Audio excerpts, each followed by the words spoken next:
friends, welcome to Madras Samayal. இன்னைக்கு நம்ம Madras Samayalல custard cake எப்படி பண்றதுன்னு பார்க்கலாம். நம்ம வந்து butter cream frosting பண்ண வேண்டாம். அப்படி இல்லனா வந்து cream வேண்டாம் அப்படி நினைச்சீங்கன்னா இந்த custard cream வச்சு நம்ம ரொம்ப சூப்பரா அழகா கேக் செஞ்சிரலாம். இது பண்றதுக்கு first வந்து நம்ம custard தயார் பண்ணனும்.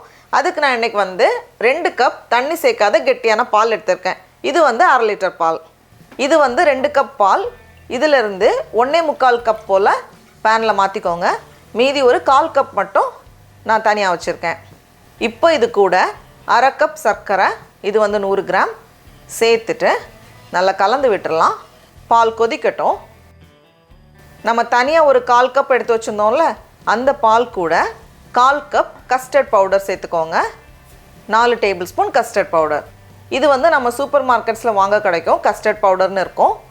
எந்தவித கட்டியும் இல்லாம இந்த மாதிரி நல்லா கலந்து ரெடியா வச்சிருக்கேன். இப்போ பால் கொதிச்சதும் நம்ம கலந்து வச்சிருக்கோம்ல கஸ்டர்ட் பவுடர், அதுல இருந்து கொஞ்சமா சேர்த்துட்டு நம்ம கலந்து விட்டுட்டே இருக்கணும். கலந்து விட்டுட்டே இருங்க. அப்போ உடனே கொஞ்சம் கெட்டியா இந்த மாதிரி வரும். இது வந்து கொஞ்சம் தண்ணியா இருக்கு. இன்னும் கொஞ்ச நேரம் கூட நம்ம வேக வைக்கணும். கலந்து விட்டுட்டே இருக்கலாம். அப்பதான் அடி பிடிக்காம இருக்கும். 5 ல இருந்து 6 நிமிஷம் போல ஆகும். இப்போ 2 நிமிஷம் போல ஆகிருக்கு. இன்னும் கொஞ்சம் கூட கெட்டியாக ஆரம்பிச்சிருக்கு. ஆனா நமக்கு வந்து இன்னும் கொஞ்சம் கூட கெட்டி பண்ணனும். அப்பதான் வந்து க்ரீம் பதத்துக்கு சரியா இருக்கும். இப்போ பாருங்க, எல்லாமே சேர்ந்து நல்ல கெட்டியா வந்திருக்கு. தண்ணியா இல்ல, இந்த அளவுக்கு கெட்டியா வரும். இது வந்து ஆறுனதுக்கு அப்புறமா இன்னும் கொஞ்சம் கெட்டியாகும்.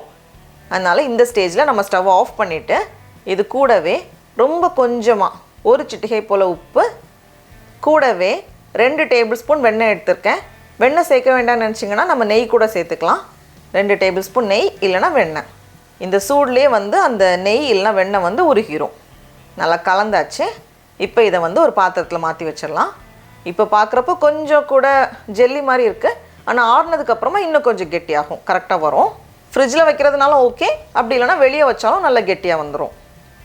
இப்போ பாருங்க, நல்லா ஆறி கொஞ்சம் கூட கெட்டியா வந்திருக்கு. இந்த மாதிரி வரும்.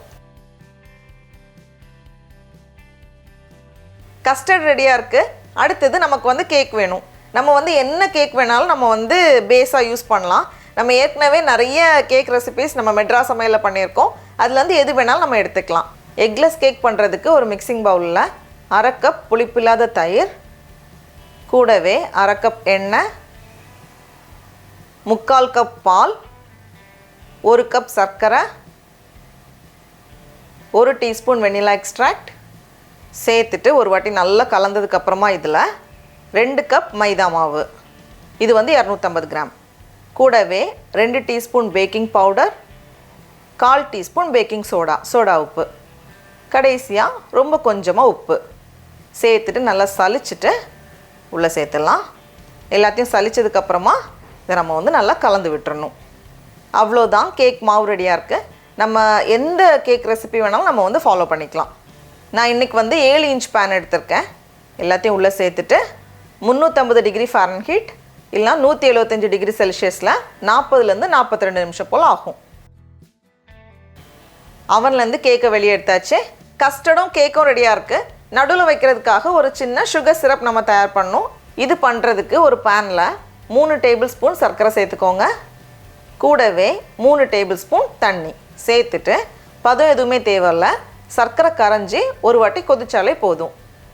இந்த மாதிரி கொதிச்சதும் நம்ம ஸ்டவ் ஆஃப் பண்ணிட்டு ஆற வச்சிடலாம். இருக்கட்டும். எல்லாமே ரெடியா இருக்கு. இப்போ வந்து நம்ம கேக் அசெம்பிள் பண்ணிடலாம். கேக் நல்லா ஆறுனதுக்கு அப்புறமா தான் நம்ம வந்து கேக்கை கட் பண்ணணும். மேலே இருக்கிறத ட்ரிம் பண்ணிட்டு கேக்கை வந்து நான் இன்னைக்கு 2ஆ கட் பண்ண போறேன். 2 பீஸா கட் பண்ணதுக்கு அப்புறமா நம்ம கொஞ்சம் சுகர் சிரப் ரெடி பண்ணி வச்சிருந்தோம்ல, அதை வந்து அப்படியே லைட்டா ஒரு சின்ன கோட்டிங் கொடுத்துடலாம். அதுக்கப்புறமா க்ரீம் அப்ளை பண்ணுறதுக்கு ஈஸியாக இருக்கிறதுக்காக இந்த மாதிரி ஒரு பைப்பிங் பேக்கில் போட்டு வச்சுருக்கேன். அப்படி இல்லைனா ஏதாச்சும் ஒரு பிளாஸ்டிக் பேக்கில் நம்ம போட்டுட்டு கீழே கட் பண்ணிட்டு கூட இந்த மாதிரி பண்ணும்போது நமக்கு ஈஸியாக இருக்கும். அதுக்காக தான். இப்போது அடுத்த லேயர் கேக் வச்சுட்டு அதுக்கு மேலே லைட்டாக சுகர் சிரப் வச்சிடலாம். வச்சுட்டு மறுபடியும் கஸ்டர்ட் லேயர் வச்சு இந்த மாதிரி நம்ம வந்து பைப் பண்ணிடலாம்.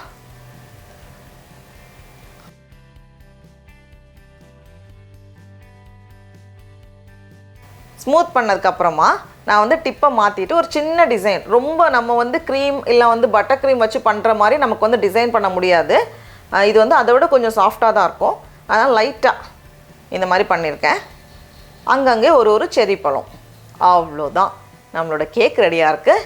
நம்மக்கிட்ட வந்து கொஞ்சம் ஸ்ப்ரிங்கிள்ஸ் இருந்துச்சுன்னா நடுவில் வந்து ஸ்ப்ரிங்கிள்ஸ் போட்டுக்கலாம், இல்லை இங்கே வந்து நேம் கூட எழுதிக்கலாம். அந்த கஸ்டர்ட் க்ரீம் வந்து இந்த அளவுக்கு கெட்டியாக இருக்கணும், அப்போ தான் கேக் வந்து அப்படியே இருக்கும். ஒருவேளை இதுக்கு முன்னாடி ஸ்டேஜில் எடுத்துட்டோம் அப்படின்னா கொஞ்சம் தண்ணியாக இருக்கிற மாதிரி இருக்கும். அப்போ இந்த மாதிரி நம்ம சொல்லு பேச்சு கேட்காது. அதனால் கரெக்டாக நல்லா திக்காக வரது வரைக்கும் நம்ம வந்து வேக வைக்கணும். எந்த மாதிரி வேணுமோ அந்த மாதிரி கட் பண்ணிவிட்டு இந்த ஸ்லைஸை நான் கட் பண்ணி காமிக்கிறேன் பாருங்கள்.